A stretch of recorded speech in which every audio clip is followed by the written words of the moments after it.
4 of differential equation. पहला question देखते हैं जो कि क्वेश्चन नंबर 5 है।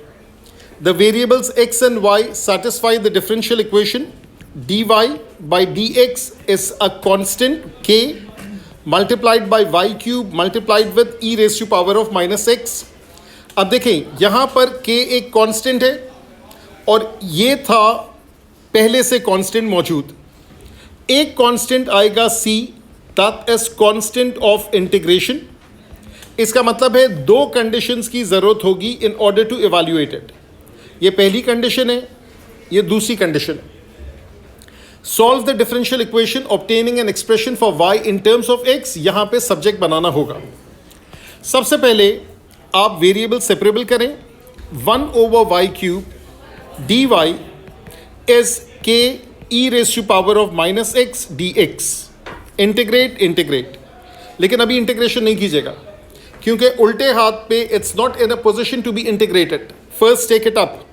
सो y raise to power of -3 dy that is k, constant को बाहर निकाला, e raise to power of -x dx integration.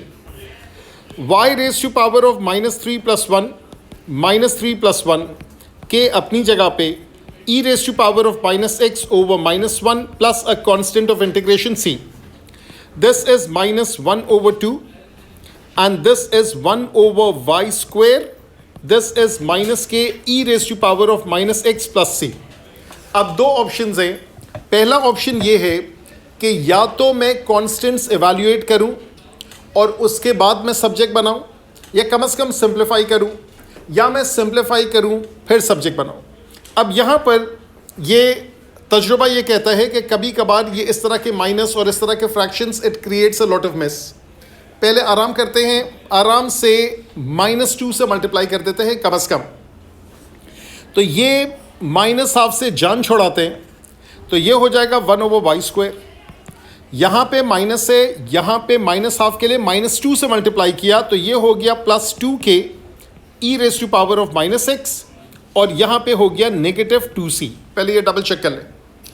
अब यहाँ पर भी ऑप्शन आता है कि क्या मैं 2k को k रहने दूँ, 2k रहने दूँ, या -2c को -2c रहने दूँ। यहाँ भी डिफरेंस ऑफ ओपिनियन है। अगर आप k को k रहने देते हैं, c को c रहने देते हैं, फॉर एग्जाम्पल k की वैल्यू 3 आ रही है, फॉर एग्जाम्पल c की वैल्यू 1 आ रही है, तो जब आप फाइनल इक्वेशन में लिखेंगे तो वो k को 2 से मल्टीप्लाई करके 6 लिखेंगे, और अगर c की वैल्यू 1 आ रही है फॉर एग्जाम्पल तो उसको -2 से मल्टीप्लाई करके -2 लिखेंगे। बेहतर ये है कि आप एक और काम भी कर दें।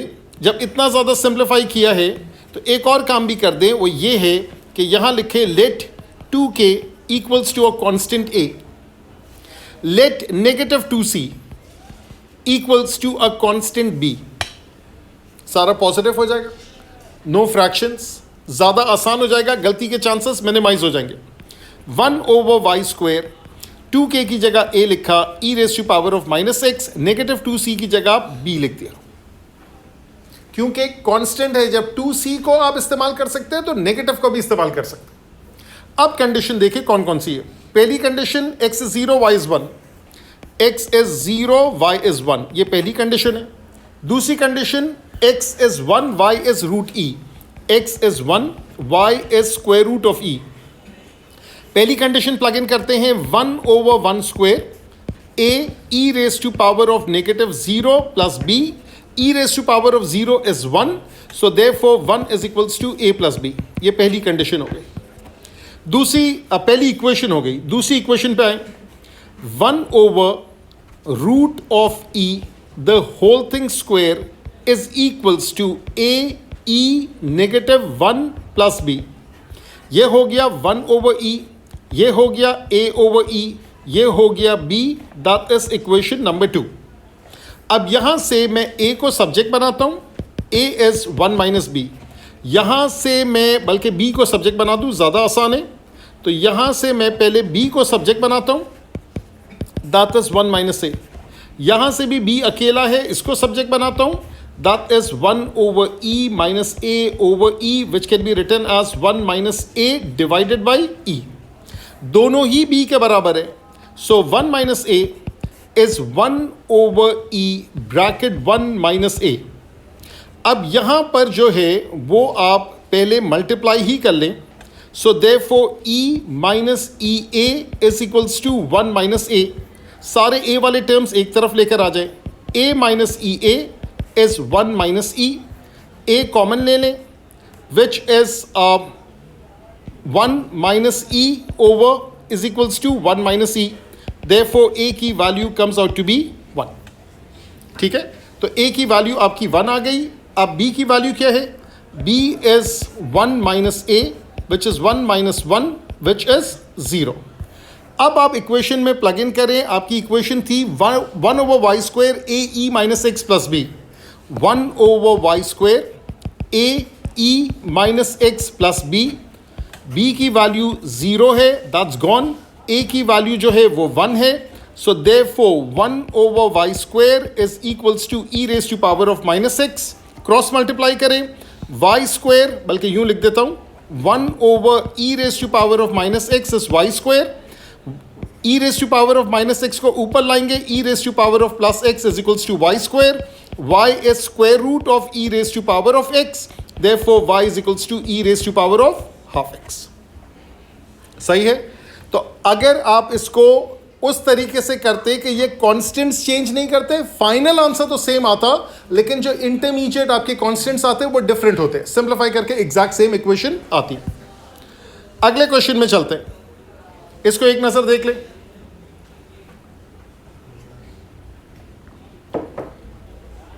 यहां सारे एल्जेब्रा वाले टर्म्स हैं, तो हो सकता है बेसिक इंटीग्रेशन हो सकता है ln का इस्तेमाल हो. यही दो चीजें असल पड़ती है. अच्छा, अगर कोई ऐसा क्वेश्चन है जिसमें सब्स्टिट्यूशन है, डिफरेंशियल इक्वेशन में बहुत कम चांसेस है, बहुत कम क्वेश्चंस आए जिसमें सब्स्टिट्यूशन होता है, तो वो आपको हेल्प आउट करेगा. यहां पर अगेन पहले आप क्या करेंगे? आप पहले लिखेंगे dy और y वाली सिर्फ एक टर्म है, that is 1 over y. y उधर जाएगा, 1 ओवर y हो गया. ये हो जाएगा सीधे हाथ पे x प्लस 2, नीचे आ गया x प्लस 1 और dx. अब आप बताएं क्या चीज बन रही है? उल्टे हाथ पे तो ln है, कोई बड़ी बात नहीं है. सीधे हाथ पे क्या है? सीधे हाथ पे पार्शियल फ्रैक्शन नहीं है. पहले तो ये समझ लें. पार्शियल फ्रैक्शन होने के लिए जहन में बिठा दें कि 3 केसेस होते हैं. टेक्निकली तो 4 केस है. वो चौथा केस तो ये है कि प्रॉपर है या इम्प्रॉपर है. इम्प्रॉपर है तो लॉन्ग डिविजन है. दूसरी चीज ये है कि पार्शियल फ्रैक्शन का पहला केस डिनोमिनेटर की ही बात हो रही है विथ लीनियर फैक्टर्स, तो कम से कम 2 फैक्टर्स होने चाहिए. वो चीज तो है नहीं. दूसरी चीज पर आ जाएं, that is denominator with quadratic factor. Quadratic भी नहीं है. तीसरी चीज है डिनोमिनेटर विथ लीनियर रिपीटेड. अब लीनियर रिपीटेड का मतलब होता है लीनियर इनसाइड बाहर स्क्वायर. वो भी नहीं है तो पार्शियल फ्रैक्शन तो नहीं है. ठीक है, क्योंकि गट फीलिंग ये होती है जैसे ही लॉग देखा तो लोगों के सहन में आता है कि पार्शियल फ्रैक्शन है. ये सिंपल एल्जेब्राइक डिवीजन है एक स्टेप की. एल्जेब्राइक डिवीजन होना अलग बात है, उसकी बेसिस पे पार्शियल इम्प्रॉपर होना अलग बात है. ये किस तरीके से एल्जेब्राइक है? आपने अंदर लिखा x प्लस 2, आपने बाहर लिखा x प्लस 1.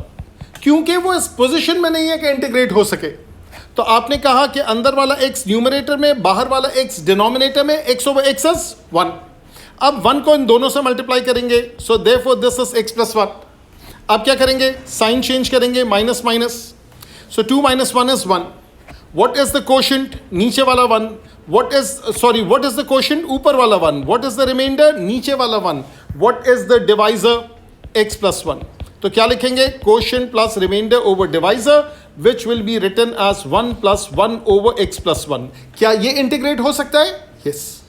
तो अब आप इसको तोड़ के आपने लिखा 1 plus 1 over x plus 1 dx.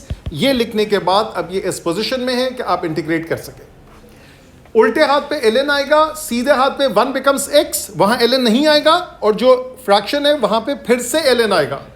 तो यहां पे आप लिखेंगे 1 over 1 ln y. यहां लिखेंगे x, यहां लिखेंगे 1 over 1 ln x plus 1. अब अगर सारे ln वाले होते तब तो मेक सेंस करता है कि ln a लिखना.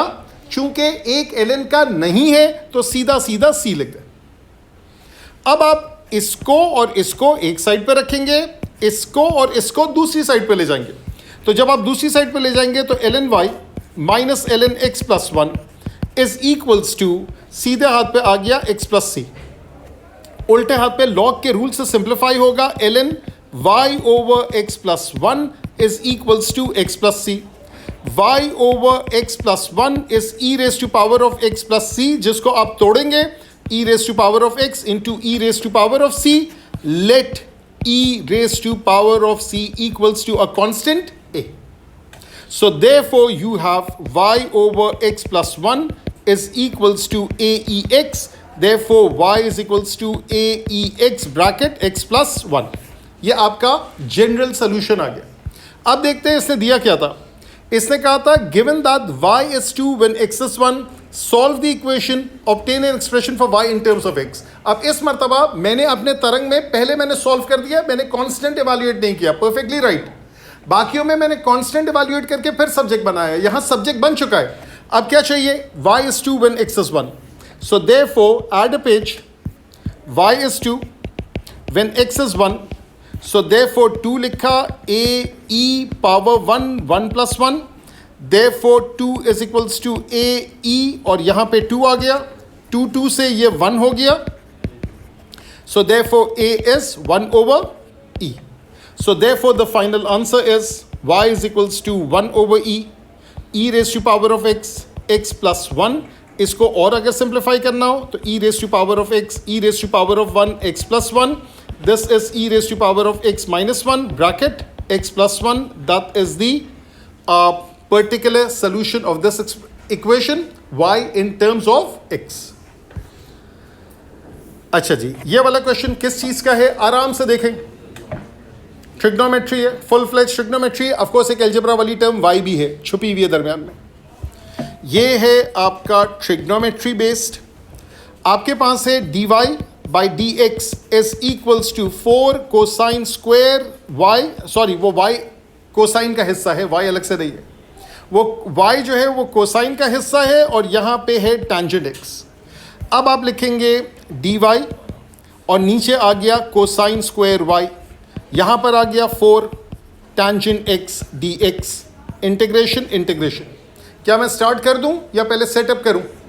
सेटअप करें। इससे के कॉस स्क्वायर ये डबल एंगल वाला नहीं है, अगर न्यूमरेटर में होता तो डबल एंगल वाला होता, ये डिनोमिनेटर में है तो पहले ऊपर लेकर आए। What is 1 over cos square? 6 square. So this is 6 square y dy, this is 4, और टेंजेंट को भी तोड़ें, टेंजेंट को लिखें sine x over cosine x dx। ये वाली बेसिक ट्रिग इंटीग्रेशन है। ये वाली सीधे हाथ वाली क्या कॉन्सेप्ट है?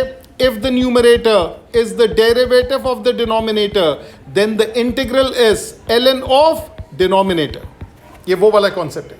हाँ, माइनस की एडजस्टमेंट करनी होगी। हमने कॉट भी ऐसे ही सीखा था, हमने टैन भी ऐसे ही सीखा है, और इन जनरल ये एप्लीकेबल है। एक्सपोनेंशियल के भी क्वेश्चंस होते हैं। अब यहां पर वो सेटअप कर दें। कोसाइन का डेरिवेटिव नेगेटिव साइन है, तो मैंने नेगेटिव अंदर लिखा, बैलेंस करने के लिए बाहर नेगेटिव 1 लिख दिया। चाहे मैं न्यूमरेटर में लिखूं या डिनोमिनेटर में, चूंकि 1 है इससे फर्क नहीं पड़ता। या बेहतर है कि चले आप कंफ्यूज ना हो, मैं नेगेटिव 1 यहां पे लिख देता हूं। Make sense? बाहर का अंदर का, बाहर का बैलेंस हो गया। अब ये सारी चीजें तैयार हो गई, अब इंटीग्रेशन स्टार्ट करते हैं। तो यहां पे आप कहेंगे सेक स्क्वायर का integral that is tangent y, -4 अपनी जगह पे, और अंदर क्या आ जाएगा? ln of cosine x, modulus डाल दे तो बेहतर है, प्लस c। हमने ये क्वेश्चन में भी देखा था, सिर्फ याद दिला दूं, -1 को कोसाइन की पावर बनाएंगे, सो cosine raise to power of -1 is sec x, तो +4 ln sec x, ये फॉर्मेट भी आता है। ठीक है, यहां पे जरूरत नहीं है, वो अलग बात है। Solve the differential equation, find the value of x when y is 1/3 pi. Should I make y the subject? Not needed. यहां y को सब्जेक्ट नहीं बनाना है, सिर्फ उसको आखिर में क्या चाहिए, वो आखिर में जज करेगा कि जब y की वैल्यू π/3 है उस वक्त x की वैल्यू क्या थी, वो बात की कहानी है। अच्छा जी, ये आपका जनरल सोल्यूशन आ गया। आप कंडीशन डालें, x is 0, y is π/4. When x is 0, y is π/4, ये कंडीशन है। So tangent of π/4 is -4 ln cosine of 0 modulus का निशान प्लस c। अब ये आपके फिंगर टिप्स का कमाल है, कोई कैलकुलेटर की जरूरत नहीं है। What is cosine of 0? Cosine of 0 तो 1 होता है, लेकिन what is ln of 1? ln of 1 is 0, तो उसकी सारी मेहनत से वो 0 ही हासिल हुआ उसको। ठीक है, तो कोसाइन ऑफ 0 जो है वो 1 है, लेकिन ln ऑफ 1 जो है वो इटसेल्फ 0 है। So therefore tangent of pi by 4 क्या है? 1 है। सो देयरफॉर c की वैल्यू क्या हो गई? 1। So therefore the equation is tangent of y is -4 ln cosine of x plus 1। अब इसने कहा y की वैल्यू है pi by 3, so therefore tangent of pi by 3 is -4 ln cosine x plus 1। अब इसने इसको चाहिए, क्या इसने लिखा है कि एग्जैक्ट फॉर्म में चाहिए? नहीं, ये तो नहीं लिखा हुआ है, तो हो सकता है डेसिमल्स में भी अगर हम दे दें तो कोई मसला नहीं है। Let's see. सो यहाँ पे टेंजेंट ऑफ पाई बाई 3 √3 होता है, ये -4 ln ऑफ कोसाइन x, मैंने मॉडुलस हटा दिया, plus 1 √3 -1 divided by -4 is ln of cosine x। यहाँ तक सही है? कैलकुलेटर निकालें। √3 -1 डिवाइड बाई -4, मुझे ये आंसर दे।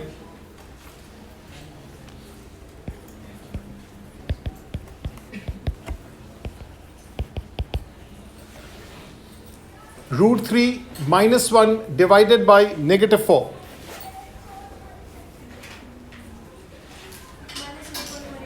फिर से बोलिएगा। -0.183, यहां तक सही है। अब मैं पहले कोसाइन x को सब्जेक्ट बना रहा हूं, so e raise to power of -0.183, ये वाला आंसर दे।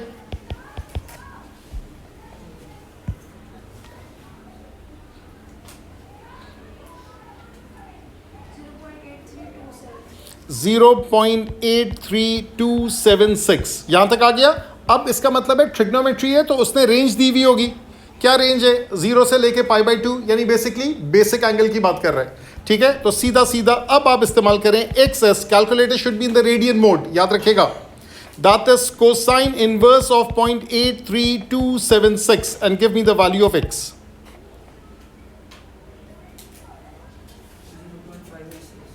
0.586। ठीक है, अभी मैं एक्यूरेसी के ऊपर बातचीत नहीं कर रहा, तो ये वाला जो है इसका आंसर आ गया। अब इस क्वेश्चन में देख लें, इसने ट्रिग्नोमेट्री की 2 इंटीग्रेशन कराई, 8 मार्क का सवाल था।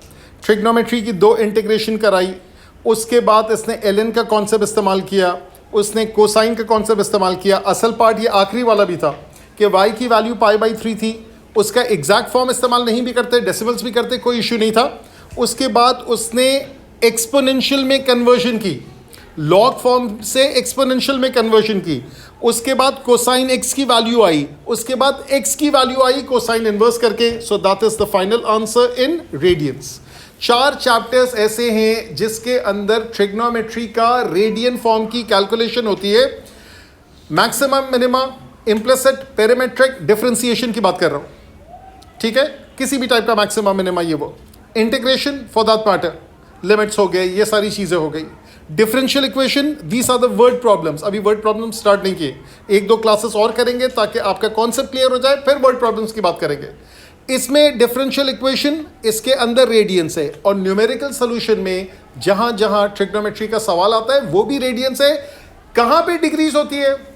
ऐसा क्वेश्चन जिसकी रेंज डिग्रीज में होती है, ट्रिग्नोमेट्री का क्वेश्चन, डबल एंगल हो गया, सिंगल एंगल हो गया, कंपाउंड एंगल हो गया, sine square, cos square, cosec square, जो भी क्वेश्चंस हो गए वो सारे डिग्रीज में होंगे, provided the range is written in degrees.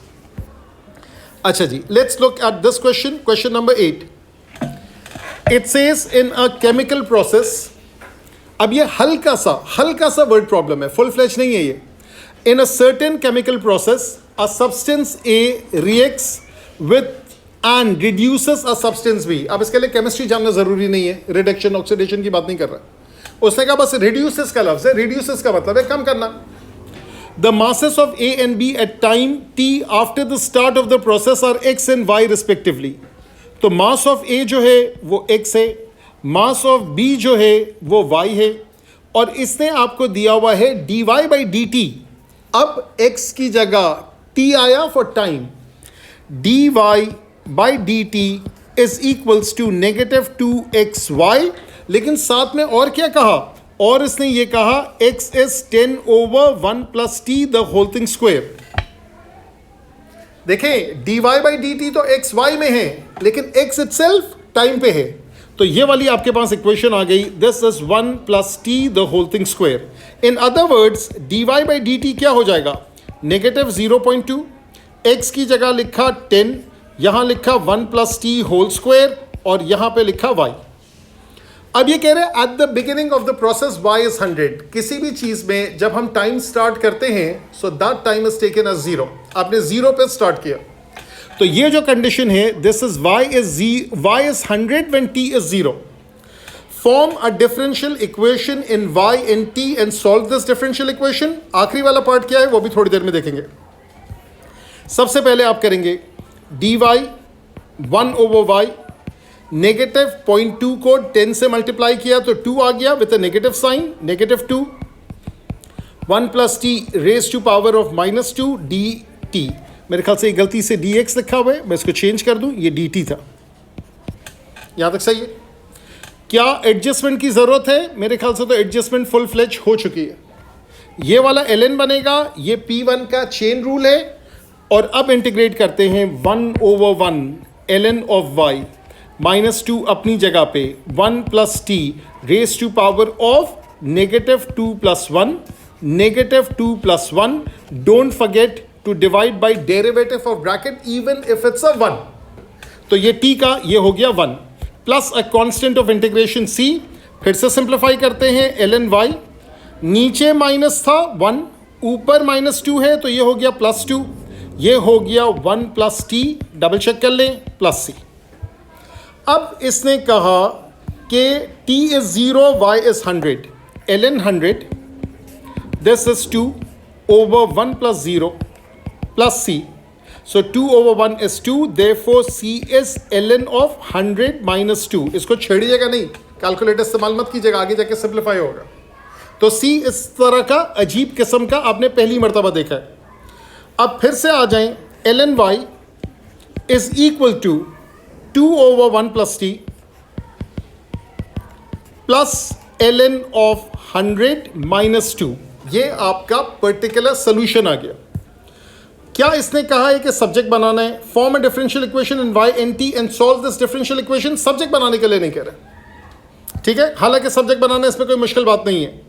ln के दोनों टर्म्स एक तरफ ले लें, दूसरी तरफ वो फ्रैक्शन और कांस्टेंट आ गया, बन जाएगा, देखने में जरा सा वियर्ड होगा। तो यहां पर ये वाली जो चीज है ये आपका आ गया पर्टिकुलर सॉल्यूशन। अच्छा, अब क्या कह रहे हैं? अब ये कह रहे हैं find the exact value approach by the mass of b। What is b? b is the variable y, ठीक है?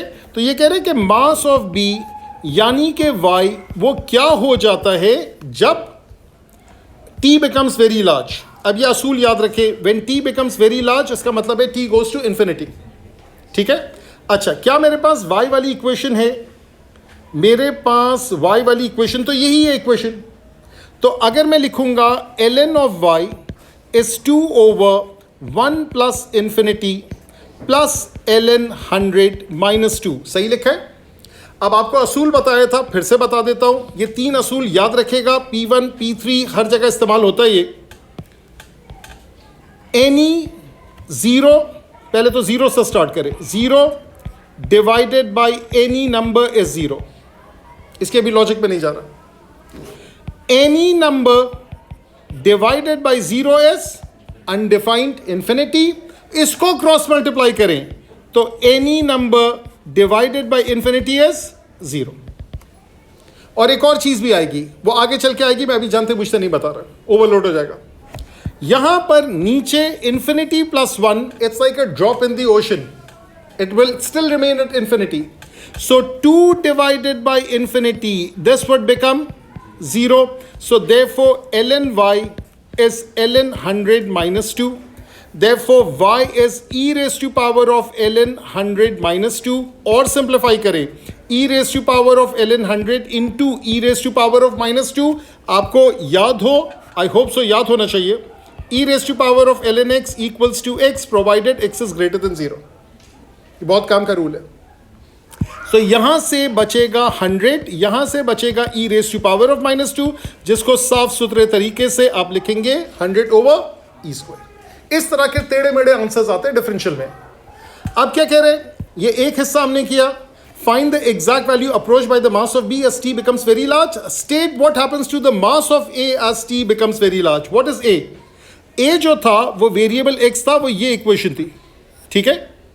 और अगर यहां पे ये लिखी हुई है 10/1 plus infinity the whole thing square, ये भी डेफिनेटली 0 हो जाएगा। सो ये वाला तो 1 मार्क का था, ये दूसरा वाला था ये 1 मार्क से ज़्यादा का था, ठीक है। लेकिन एग्जामिनर को ये वर्किंग करवाने की ज़रूरत है। तो यहां पर दोनों चीज़ आ गई कि जो मास ऑफ बी है वो तो 100/e² हो गया, और जो मास ऑफ ए है वो क्या बन गया, 0। तो that finishes our lecture number 4 of differential equation।